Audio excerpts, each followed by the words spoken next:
GPS ನೀಡಿತ್ತು ಆರೋಪಿಗಳ ಸುಳಿವು ನೋಡಿ. GPS ಇತ್ತು, ಎಲ್ಲ ಲೊಕೇಶನ್ ಟ್ರೇಸ್ ಆಗಿತ್ತು. ಇನೋವಾ ಕಾರ್ನಲ್ಲಿ GPS ಇತ್ತು, ಎಲ್ಲೆಲ್ಲಿ ಹೋಗ್ತಾರೆ ಅನ್ನೋದೆಲ್ಲ ಕ್ಲಿಯರ್ ಪಿಕ್ಚರ್ ಗೊತ್ತಾಗ್ತಾ ಇತ್ತು. ಪೊಲೀಸರ ಮುಂದೆ ಬಾಯ್ ಬಿಟ್ಟಿದ್ದ ಕಾನ್ಸ್ಟೇಬಲ್ ಅಣ್ಣಪ್ಪ ನಾಯಕ್. ಟ್ರ್ಯಾಕ್ ಮಾಡಿ ಆರೋಪಿಗಳ ಬೆನ್ನಟ್ಟಿ ಬಂಧನ ಮಾಡಿದ್ದಾರೆ ಪೊಲೀಸರು. ಸಿಗ್ತಾ ಇರಲಿಲ್ಲ ಅವರು. ಇನ್ನೊಂದು ತಿಂಗಳ ಎಲ್ಲ ತಲೆಮರೆಸ್ಕೊಂಡ್ಬಿಟ್ರು. ಬೇರೆ ರಾಜ್ಯಕ್ಕೆ ಹೋಗ್ಬಿಡ್ತಿದ್ರೇನು ಅಥವಾ ವಿದೇಶಕ್ಕೆ ಹೋಗೋ ಪ್ಲಾನ್ ಮಾಡಿದ್ರೇನು. ಎಲ್ಲ ದುಡ್ಡು ಗಿಡ ಎತ್ಕೊಂಡು ಹೋದ್ರಾಯ್ತು ಅಂತೇಳಿ. ಆದರೆ ಪೊಲೀಸರು ಈ ಅಣ್ಣಪ್ಪ ನಾಯಕ್ ಇದಾನಲ್ವಾ, ಗೋವಿಂದಪುರ ಕಾನ್ಸ್ಟೇಬಲ್, ಇವನು ಕಳ್ಳ ಪೊಲೀಸ್, ಇವನು ವಿಚಾರಣೆ ಮಾಡಿದಾಗ ಹೀಗೆ ಇನೋವಾ ಕಾರ್ನಲ್ಲಿ GPS ಇದೆ ಅಂಥೇಳಿ ಬಾಯಿ ಬಿಡ್ತಾನೆ. ಪೊಲೀಸರ ಬಾಯಲ್ಲೇ ಒದ್ದು ಬಾಯಿ ಬಿಡಿಸ್ತಾರೆ. ಅವನು ಆರಂಭದಲ್ಲಿ ಹೇಳಿರಲಿಲ್ಲ. ಅವನು ಅದಾದ ಮೇಲೆ ಟ್ರ್ಯಾಕ್ ಮಾಡ್ತಾರೆ. ಆ ಇನೋವಾ ಕಾರ್ ನಂಬರ್ ತೆಗೆದುಕೊಂಡು ಅಲ್ಲಿರುವಂಥ ಲೊಕೇಶನ್ ಎಲ್ಲವೂ ಕೂಡ ಪಿನ್ ಟು ಪಿನ್ ಮಾಹಿತಿ ಪೊಲೀಸರಿಗೆ ಬರ್ತಾ ಇರುತ್ತೆ. ನೋಡಿ, ಟೆಕ್ನಿಕಲಿ ಸಿಕ್ಕಾಪಟ್ಟೆ ಸ್ಟ್ರಾಂಗ್ ಆಗಿದೆ ಕರ್ನಾಟಕ ಪೊಲೀಸು. ಹಾಗಾಗಿನೇ ಅವ್ರನ್ನ ಚೇಂಜ್ ಮಾಡುವಲ್ಲಿ ಸಕ್ಸಸ್ ಆಗ್ತಾರೆ. ಸ್ವಲ್ಪ ರಿಸ್ಕ್ ಆಗಿದ್ದು ಅಂತ ಹೇಳಿದ್ರೆ, ಇಲ್ಲಿ ಈ ರಕ್ತಚಂದ್ರದ ಕಾಡಿದೆ ಅಲ್ವಾ, ಅಲ್ಲಿ ಮಧ್ಯದಲ್ಲೂ ಕೂತ್ಕೊಂಡ್ಬಿಟ್ಟಿದ್ರು ಇವರು.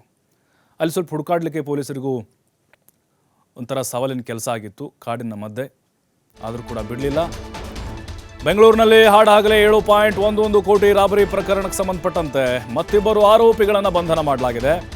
ದಿನೇಶ್ ಹಾಗೂ ಜಿನೇಶ್ ಬಂಧಿತ ಆರೋಪಿಗಳಾಗಿದ್ದಾರೆ. ಚೆನ್ನೈನಲ್ಲಿ ಬಂಧಿಸಿದ್ದಾರೆ ದಕ್ಷಿಣ ವಿಭಾಗದ ವಿಶೇಷ ಪೊಲೀಸ್ ತಂಡ. ಆದರೆ ಹಣದ ಬಗ್ಗೆ ಮಾಹಿತಿ ನೀಡ್ತಾ ಇಲ್ಲ ಆರೋಪಿಗಳು. ಏನು ಮಾಡಿದ್ರು? ಇನ್ನು 82 ಲಕ್ಷ ಹಣ ಬರ್ಬೇಕ್ರಿ. 2-3 ದಿನದಲ್ಲೇ ಕೂಡ ಹಾಳು ಮಾಡೋಕ್ಕಂತೂ ಆಗಲ್ಲ. ಎಷ್ಟೇ ಖರ್ಚು ಮಾಡಿದ್ರು ಆಗಲ್ಲ. ಮತ್ತು ಯಾರ್ಯಾದ್ರು ಸಾಲಾಗೆಲ್ಲ ಕೊಟ್ರ ಅಂತ ಇವರು. ಸಾಲ ಇಸ್ಕೊಂಡಿದ್ರು, ಇವರು ಜೂಜಾಡಿದ್ರು, ಇಸ್ಪೀಟ್ ಆಡಿದ್ರು, ಬೆಟ್ಟಿಂಗಲ್ಲಿ ಸುತ್ತಿದ್ರು. ಅದಕ್ಕೇನಾದರೂ ಕೊಟ್ಬಿಟ್ರ ಅಂತ. ಉಳಿದ ಹಣ ರಿಕವರಿ ಮಾಡೋಕ್ಕೆ ಆರೋಪಿಗಳ ತೀವ್ರ ವಿಚಾರಣೆ ನಡೀತಾ ಇದೆ. ಇನ್ನು CMS ವಾಹನದ DVR ಕೂಡ ಪತ್ತೆ ಆಗಿಲ್ಲ. ಅದರೆಲ್ಲ ರೆಕಾರ್ಡ್ ಆಗಿದೆ. CCTV ದೃಶ್ಯಾವಳಿದು. ಅಂದರೆ CMS ವಾಹನದಲ್ಲಿ ಅದು ರೆಕಾರ್ಡ್ ಆಗಿರುತ್ತೆ. ಅದರದ್ದು ಕೂಡ ಈಗ DVR ಪತ್ತೆ ಇಲ್ಲ.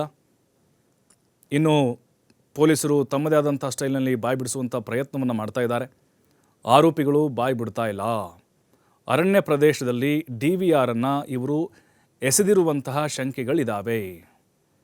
ಈಗ ಉಳಿದಂಥ 82 ಲಕ್ಷ ಎಲ್ಲಿ ಹೋಯಿತು? ಏನು ಮಾಡಿದರು? ಅಥವಾ ಇವರೇನಾದರೂ ಯಾರ ಹತ್ರ ಸಾಲ ಇಸ್ಕೊಂಡಿದ್ರಲ್ವ, ಅವ್ರಿಗೇನಾದರೂ ವಾಪಸ್ ಕೊಟ್ರಾ? ಅಥವಾ ಮತ್ತೆಲ್ಲಾದರೂ ಬಚ್ಚಿಟ್ಟಿದ್ದಾರಾ? ಯಾಕಂದರೆ ಇಲ್ಲಿ ಪಾಳು ಬಿದ್ದ ಮನೇಲಿ ಸಿಕ್ಕಿರೋದು ಇದು ದುಡ್ಡು.